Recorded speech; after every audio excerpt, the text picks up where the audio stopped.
عربی زبان سیکھنا کیا ضروری ہے؟ عربی لینگویج سیکھنا کس حد تک ضروری ہے؟ جنید خان انڈیا سے۔ عربی لینگویج جو عرب بول رہے ہیں وہ سیکھنا تو بالکل بھی ضروری نہیں ہے، البتہ وہ عربی جس سے قرآن و سنت سمجھ میں آ جائے، جو اصل عربی ہے، تو وہ اتنا سیکھنا کہ جس سے آپ کو کم از کم نماز آ جائے، تسبیحات آ جائیں، اتنا تو فرض کے درجے میں ہے۔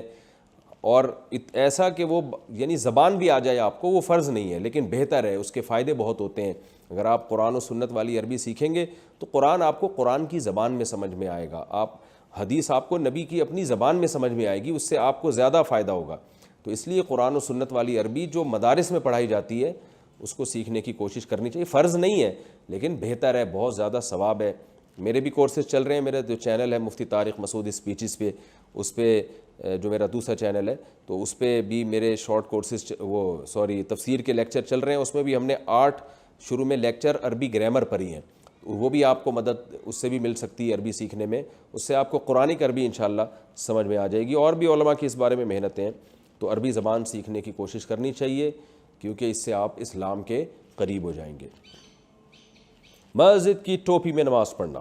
مسجد میں جو ٹوپیاں پڑی رہتی ہیں، اکثر لوگ ان ٹوپیوں کو پہن کر نماز پڑھتے ہیں، اپنی ٹوپیاں نہیں رکھتے، کیا اس میں کوئی حرج ہے؟ ادریس احمد کشمیر سے۔ جی بالکل حرج ہے، مسجد کی ٹوپیاں بالکل نہیں استعمال کرنی چاہیے۔ ہر آدمی کا اپنا لباس ہوتا ہے اور ہر آدمی کے پسینے کی اپنی الگ سے بدبو ہوتی ہے، آپ دوسرے کی پسینہ اپنے اوپر کیوں ڈال رہے ہیں؟ مسجد میں ایک ٹوپی 20 لوگ استعمال کر رہے ہیں، 40 لوگ استعمال کر رہے ہیں، ہر ایک کی جوؤں کا کلر اور جوئیں کی ڈیزائننگ الگ ہوتی ہے، ہر ایک کا پسینے کی بدبو اور اسکن کی بیماریاں الگ الگ ہوتی ہیں، وہ صفائی کے بھی خلاف ہے یہ۔ تو ہمارے حضرت تو اس کے بہت خلاف تھے کہ جو مسجد میں ٹوپیاں رکھی ہوتی ہیں، جو بھی آ رہا ہے پہن رہا ہے، اور ویسے بھی ٹوپی تو آپ کے لباس کا حصہ ہونا چاہیے۔ اب آپ نے کبھی دیکھا کہ بھئی آپ کے پاس کرتا نہیں ہے تو اب آپ کوئی اجتماعی کرتے پہن رہے ہیں، لوگ ایک ہی کرتے کو بغیر دھوئے 20 لوگ پہن رہے ہیں، کتنا برا لگے گا؟ تو اسی طرح ٹوپی بھی لباس کا حصہ ہے، اپنے پاس ٹوپی رکھنی چاہیے۔ آپ مسجد میں آئیں، اپنی ٹوپی پہنیں آپ، اور اگر بالفرض آپ کی جیب میں ٹوپی نہیں ہے تو پھر ننگے سر ہی پڑھ لیں۔ مسجد کی ٹوپی پھر بھی استعمال نہ کریں کیونکہ وہ مسجد کی نہیں ہے، وہ تو لوگوں نے لا کے رکھی ہوئی ہے، اور ایک ٹوپی کو 20 لوگ استعمال کر رہے ہوتے ہیں۔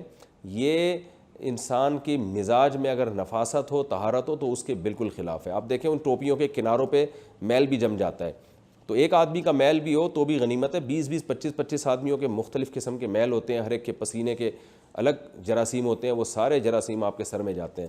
یہ بالکل اسلام کا جو مزاج ہے اس کے بالکل خلاف ہے۔ آپ صلی اللہ علیہ وسلم نے کچا پیاز کھا کے مسجد میں آنے سے منع کیا، تو اتنا اسلام طہارت اور نفاست کا حکم دیتا ہے، اسلام یہ کیسے برداشت کرے گا کہ ایک ہی لباس کو 20 لوگ بغیر دھوئے پہنتے چلے جائیں؟